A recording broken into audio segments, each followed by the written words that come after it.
میں ہوں مہنور ارشد۔ میں ہوں ذیشان بشیر۔ ہیڈ لائنز آپ جان چکے، خبروں کی تفصیلات کی جانب بڑھتے ہیں۔ کرپٹو کرنسی کیسے خریدی، سرمایہ کہاں سے آیا؟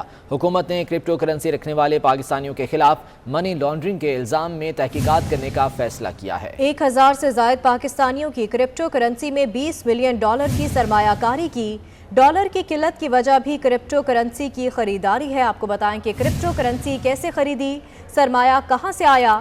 حکومت نے کرپٹو کرنسی رکھنے والے پاکستانیوں کے خلاف منی لانڈرنگ کے الزام میں تحقیقات کرنے کا فیصلہ کیا ہے۔ 1000 سے زائد پاکستانیوں کی کرپٹو کرنسی میں $20 ملین کی سرمایہ کاری کی۔ ڈالر کی قلت کی وجہ بھی کرپٹو کرنسی کی خریداری ہے۔ FIA نے ملک میں ڈالرز کی کمی کی وجہ کرپٹو کرنسی میں سرمایہ کاری کو قرار دے دیا ہے۔ FIA حکام کا کہنا ہے کہ کرپٹو کرنسی کی خریداری کے لیے ملک سے ڈالر باہر لے جایا گیا۔ اس میں کہاں تک صداقت ہے، اس پر بات کرنے کے لیے ہمارے ساتھ موجود ہیں کرپٹو کرنسی ٹریڈنگ کے ماہر وقار زکا صاحب۔ وقار صاحب، یہ بتائیے گا کہ کرپٹو کرنسی خریدنے کا طریقہ کیا ہے، اور FIA کا جو دعویٰ کہ ملک میں ڈالرز کی کمی کی وجہ کرپٹو کرنسی میں سرمایہ کاری ہے، اس میں کس حد تک صداقت ہے؟ سب سے پہلے تو کرپٹو کرنسی خریدنے کے لیے پاکستان میں ایک نارمل جو بھی بندہ بیچ رہا ہوتا ہے اس کی کہانی اس طرح ایک آسان لفظوں میں آپ نے کہا نا، تو اس کو ایگزامپل لے لیتے ہیں کہ ملک سے باہر کوئی امریکہ میں رہتا ہے اور امریکہ سے بہت سارے کپڑے خریدتا ہے مختلف برانڈز کے، اور وہ برانڈز کے کپڑے لاتا ہے لاہور کراچی میں لا کے دکان کھولتا ہے اور یہاں بیچنے شروع کر دیتا ہے۔ تو بھائی سے ڈالر باہر کیسے جا رہا ہے؟ پہلی بات تو یہ، پاکستانی کریڈٹ ڈیبٹ کارڈ سے تو آپ خرید ہی نہیں سکتے کسی انٹرنیشنل ویب سائٹ سے کرپٹو، تو پاکستان سے ڈالر کیسے باہر گیا وہ ذرا لاجک مجھے سمجھا دیں، ٹھیک ہے نا؟ آپ باہر سے کپڑے لا کے اگر یہاں بیچ رہے ہیں تو اس سے ڈالر تھوڑی جا رہا ہے، وہ تو بندہ باہر لا کے یہاں پروڈکٹ نہیں بیچ رہا ہے۔ دوسری چیز یہ ہے کہ یہاں پر اس وقت کرپٹو کرنسی خرید و فروخت اس طرح ہوتی ہے کہ FIA کو اگر واقعی کوئی بہت ہی احساس ہے کہ ڈالر جا رہا ہے تو اسے دکانیں بند کرنی چاہیے نا، جو یہاں پر فورن ایکسچینج جو انٹرنیشنل ایکسچینجز یہاں چل رہے ہیں، آف شور کمپنیز یہاں چل رہی ہے، ان کو PTA سے بول کے بین کیوں نہیں کرواتے؟ آپ لوگوں کے خلاف کارروائی کیسے کر سکتے ہیں؟ آپ کے پاس کیا ثبوت ہے کہ لوگوں نے منی لانڈرنگ کی ہے یا ڈالر باہر بھیجا ہے؟ پہلے تو آپ کو انہیں بند کرنا چاہیے۔ مجھے تو لگتا ہے یہ کرپٹو کرنسی ایکسچینجز کے ساتھ ان کا کوئی گٹھ جوڑ ہوا ہے سب کا، اور ان کو انہوں نے بیک ڈور دیا ہوا کہ بھائی تم کام کرتے رہو، ہم یہاں پر ہلکی پھلکی کارروائی کرتے رہیں گے۔ اصل میں چیمبر آف کامرس کے جو منگو صاحب ہے انہوں نے فرمایا کہ جتنے پیسے لوگوں کے لگ چکے ہیں اور کرپٹو میں کسی نے 1000 روپے کی چیز خریدی تھی تو 2000 کی ہو گئی ہے، تو وہ کیش آؤٹ کرنے کے لیے دبئی جا رہا ہے، کہیں اور جا رہا ہے۔ ان کی بات سننے کے بعد ذرا FIA پہ پریشر آیا ہوگا۔ FIA بھی ریگولیٹری باڈی تو نہیں ہے، حکومت نے بولا ہوگا، فواد چودھری صاحب نے جیسے تھوڑے دن پہلے بول دیا تھا کہ جی ڈیجیٹل، پاکستان کے ماننے والے کہتے ہیں ڈیجیٹل کرنسی بین ہونی چاہیے۔ تو بڑی حیرت انگیز بات ہے کہ ہماری باپردہ خواتین گھر سے بیٹھ کے مائننگ سے، میٹاورس سے، NFT سے پیسے کمانا چاہتی ہیں۔ ہمارے ڈیجیٹل آرٹسٹ، آپ جو نیوز اینکر بیٹھے ہیں، کل کو آپ NFT کے تھرو کچھ نہ کچھ کمانا چاہیں گے تو کرپٹو میں اگر بین ہوگی تو ساری انڈسٹری تباہ ہو جائے گی۔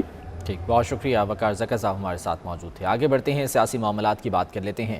عمران خان بڑکے مارتا ہے لیکن جیل میں تھا تو روتا تھا۔ مسلم لیگ نون کے رہنما خواجہ آصف وزیر اعظم عمران خان اور سابق چیف جسٹس ثاقب نثار پر خوب گرجے برسے۔ کہتے ہیں ثاقب نثار عدلیہ کی تاریخ کا بدترین نام ہے۔ شاہد خاقان عباسی نے نیب قانون تیار کر لیا تھا۔ ثاقب نثار نے کہا کہ اگر پیش کیا تو اس فیصلے کو ختم کر دیں گے۔ لاہور میں تقریب سے خطاب میں خواجہ آصف کا کہنا تھا کہ خیبر پختونخوا سے شروع ہونے والا سلسلہ کراچی تک چلے گا۔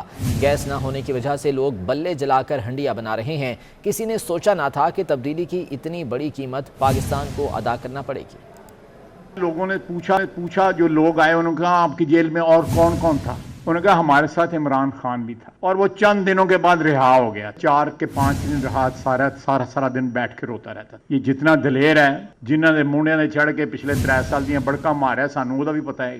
ثاقب نثار جو ہے اس وقت جوڈیشری میں جو بدترین نام ہے ان میں ایک ثاقب نثار کا بھی نام۔ شاہد عباسی صاحب نے وہ قانون جو ہے بدلنا چاہا، ایسی تبدیلیاں لانا چاہیے جو انصاف کے تقاضوں کے مطابق۔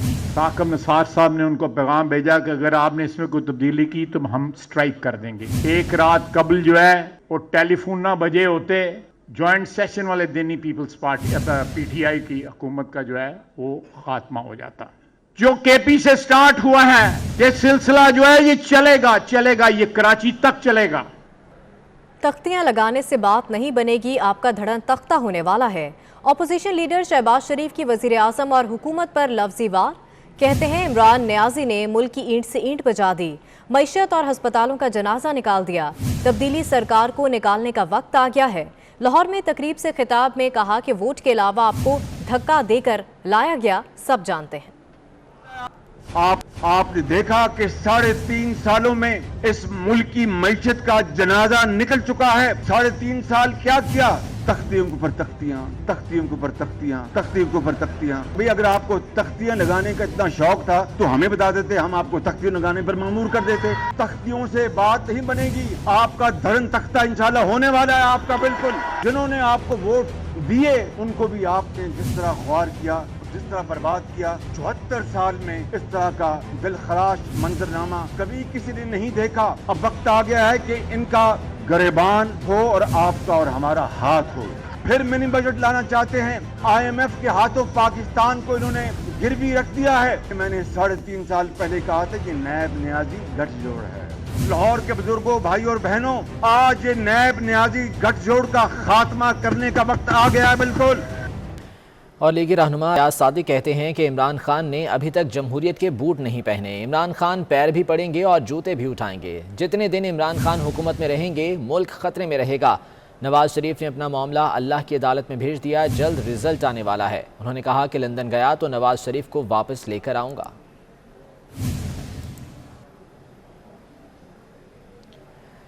और साबिक सदर आसिफ अली जरदारी ने बड़ा ऐलान कर दिया। कहते हैं लाहौर में खेमे लगाकर एहतजाज करने जा रहा हूँ। पीपल्स पार्टी ने हमेशा अवामी काम किए हैं। फेडरल गवर्नमेंट और हमारे माबैन कुछ मसाइल हैं, ये मसाइल चलते रहेंगे। भुट्टो साहब ने अवाम के मसाइल को तरजीह दी। उन्होंने मजीद क्या कहा आपको दिखाते हैं। हर को गरीब जी खिदमत करे तो इंशाल्लाह सॼे पाकिस्तान में हाणे लाहौर में भी वञी विया थो, उते भी खरमा गाड़ियां थो, पाण जिंद रही उते जिन्हनि सां मुक़ाबिलो कंदो।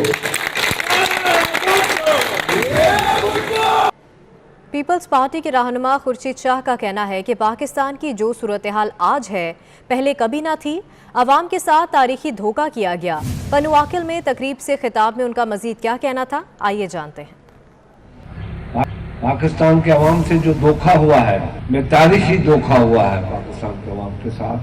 आज आप देखो, जो कहता था कि चोर होता है सियासतदान जब करप्शन होती है, जब महंगाई होती है, तो अब बताएं कि कितनी करप्शन होती होगी। इंतहा की करप्शन हो रही है, इंतहा की, कि मैं 1 करोड़ लोगों को नौकरी दूंगा। कहा था 50 लाख घर बनाऊंगा, घर गिरा रहा है, फ्लैटें गिर रही है, गरीबों की झोपड़ियां गिर रही है, जहां पे वो अपने बच्चों को लेके बैठे हुए थे। हुकूमत आ गई है जिसने लोगों के चूल्हे बुझा दिए, चिराग बुझा दिए। आज लोग तड़प रहे हैं रोजगार के लिए। लोग पैसे लेके पेट्रोल पंप पे खड़े हैं, मैं पेट्रोल दो, 150 का ही दो, वो कहते हैं पेट्रोल है नहीं। गैस घरों में नहीं है। डिप्टी स्पीकर कौमी असम्बली कासिम सूरी ने यंग पार्लियामेंटेरियन फोरम के इंतखाबात के नताइज का ऐलान कर दिया। सेनेट और कौमी असम्बली के 92 मेंबरान ने अपना वोट कास्ट किया। PTI की कवल शोजब 62 वोट लेकर यंग पार्लियामेंटेरियन फोरम की जनरल सेक्रेटरी मुंतखब हो गईं। उस्मा रियाज जदून 30 वोट लेकर दूसरे नंबर पर हैं। मजीद जानेंगे, अवैस कयानी हमारे साथ मौजूद हैं। अवैस, बताएगा इन नताइज के हवाले से। जी बिल्कुल, आज के जो ये इलेक्शन था, ये PTI की खवातीन में सख्त मुकाबला था। कुछ PTI की खवातीन को जो है स्पीकर कौमी असम्बली की भी हमायत हासिल थी, लेकिन PTI की कवल शोजब जो है वो 62 वोट लेकर यंग पार्लियामेंटेरियन फोरम की जनरल सेक्रेटरी मुंतखब हो गई है। ताशमीन शफकत जो है वो मीडिया कोऑर्डिनेटर के लिए जो है वो मुंतखब हो गई है। ताशमीन शफकत ने जो है वो 54 वोट लिए हैं। और इसी तरह जो मखदूम जैन कुरैशी हैं वो बिला मुकाबला जो है वो यंग पार्लियामेंटेरियन फोरम के सदर मुंतखब हुए हैं। रोमीना खुर्शीद आलम बिला मुकाबला यंग पार्लियामेंटेरियन फोरम की नायब सदर मुंतखब हुई हैं। इसी तरह पीपल्स पार्टी के सैयद मुर्तजा महमूद जो है वो बिला मुकाबला जो है वो जॉइंट सेक्रेटरी मुंतखब हुए हैं। और नून लीग की ही नौशीन इफ्तिखार जो है वो फाइनेंस सेक्रेटरी जो है वो मुंतखब हुई हैं। तो आज की जो मुकाबला था वो कवल शोजब, उस्मा रियाज के माबैन था। इसी तरह ताशमीन शफकत और संजना गुलजार के माबैन। ठीक है, बहुत शुक्रिया अवैस कयानी, आप हमें तफसीलन आगाह कर रहे थे। Army chief general Qamar Javed Bajwa ने LOC के अगले मोर्चों का दौरा किया। DGI SPR के मुताबिक आर्मी चीफ को LOC की सूरत हाल और फॉर्मेशन की तैयारियों पर ब्रीफिंग दी गई। आर्मी चीफ ने कोट कटेरा सेक्टर में अफसरों और जवानों से मुलाकात भी की। आपको बताएं कि army chief general Qamar Javed Bajwa ने LOC के अगले मोर्चों का दौरा किया। चेयरमैन नैब की तकर्री के लिए अपोजिशन जमातें मुख्तलिफ नामों पर मुत्तफिक ना हो सकीं। अपोजिशन की स्टीयरिंग कमेटी के होने वाले 3 इजलास ताहाल बेनतीजा साबित हो गए। ज़राए के मुताबिक चेयरमैन नैब के लिए अपोजिशन की जानिब से दोस्त मोहम्मद खान और नासिर सईद खोसा के नाम ज़ेर गौर हैं। जस्टिस रिटायर्ड दोस्त मोहम्मद खान का नाम जमीयत उलमा इस्लाम जबकि नासिर सईद खोसा का नाम मुस्लिम लीग नून की जानिब से तजवीज़ किया गया है, लेकिन ताहाल इस पर इत्तफाक नहीं हो सका है। इसी बारे में मज़ीद जान लेते हैं। उस्मान खान हमारे साथ मौजूद हैं। उस्मान, बताएगा कौन कौन से नाम ज़ेर गौर हैं और फैसला कब तक मुतवक्के है? जी बहुत शुक्रिया। अपोजिशन जमातें चेयरमैन नैब के हवाले से नाम देने पर जो है वो अभी तक कंफ्यूजन का शिकार है। अपोजिशन की स्टीयरिंग कमेटी के 3 इजलास हुए थे जिसमें मुख्तलिफ नाम ज़ेर बहस आए थे, जिनमें ठीक है उस्मान, बहुत शुक्रिया तफसीलात के लिए। कराची में अमल उमर के बाद एक और सानहा। शाह लतीफ़ टाउन में डाकुओं और सिक्योरिटी गार्ड्स के दरमियान फायरिंग से 4 साला हरमैन जाँ बहक हो गई। सर में लगने वाली गोली नन्ही हरमैन की मौत का बायस बनी। गोली सर के आर पार हो गई। 12 घंटे बाद पोस्टमार्टम मुकम्मल हुआ। फैसल वावटा नाहली केस में दलाइल मुकम्मल। इलेक्शन कमीशन ने फैसला महफूज कर लिया। फैसल वावटा के वकील ने बर्थ सर्टिफिकेट जमा करा दिया। कहा गया कि कागजात नामजदगी जमा करवाने से कबल फैसल वावटा ने गैर मुल्की पासपोर्ट मनसूख करवा दिया था। चीफ इलेक्शन कमिश्नर ने रिमार्क्स दिए कि क्या पासपोर्ट मनसूख होने का ये मतलब है कि शहरियत खत्म हो गई? इसी बारे में उस्मान खान की रिपोर्ट देखते हैं। चीफ इलेक्शन कमिश्नर की सरबराही में 3 रुकनी कमीशन ने फैसल वावटा नायली केस की समाअत की। फरीकैन के दलाइल मुकम्मल। इलेक्शन कमीशन ने फैसला महफूज कर लिया। फैसल वावटा ने पैदाइश का सर्टिफिकेट और पाकिस्तानी शहरी होने का सर्टिफिकेट भी पेश किया। कहा कि कोई झूठ नहीं बोला। कागजात नामजदगी जमा करवाने से कबल गैर मुल्की पासपोर्ट मनसूख करवा दिया था। चीफ इलेक्शन कमिश्नर ने रिमार्क्स दिए कि क्या पासपोर्ट मनसूख होने का ये मतलब है कि शहरियत खत्म हो गई? वकील फैसल वावटा ने कहा कि नादरा IP से तस्दीक कराने के बाद ही शनाख्ती कार्ड जारी करता है। फैसल वावटा ने कमीशन के सामने कहा कि बतौर MNA उम्मीदवार मुझे कानून का इतना इल्म नहीं था। मुझे बिलावजह घसीटा जा रहा है। फैसल वावटा ने मीडिया से गुफ्तगू में कहा कि इलेक्शन से कबल तमाम कानूनी तकाजे पूरे किए, कमीशन को मुतमईन किया और सबूत पेश किए।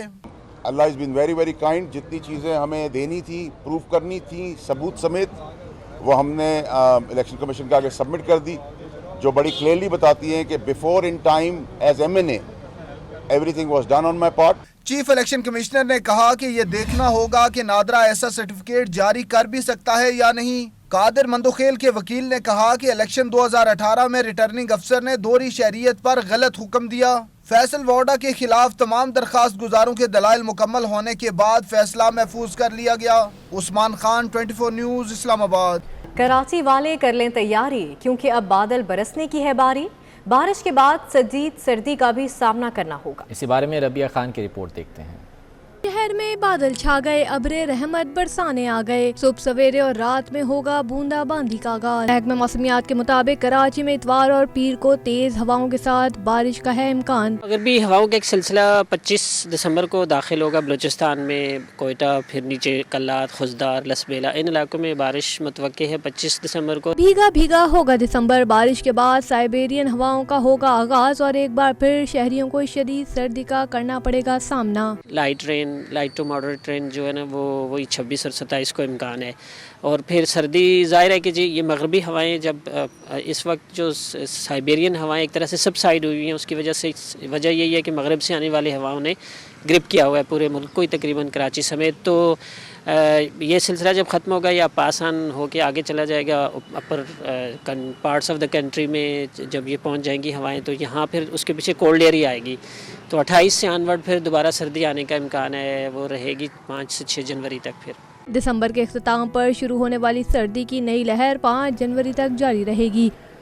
और इसके साथ ही न्यूज़ स्टूडियो से फिल वक्त करना है। एक ब्रेक के बाद हेडलाइंस।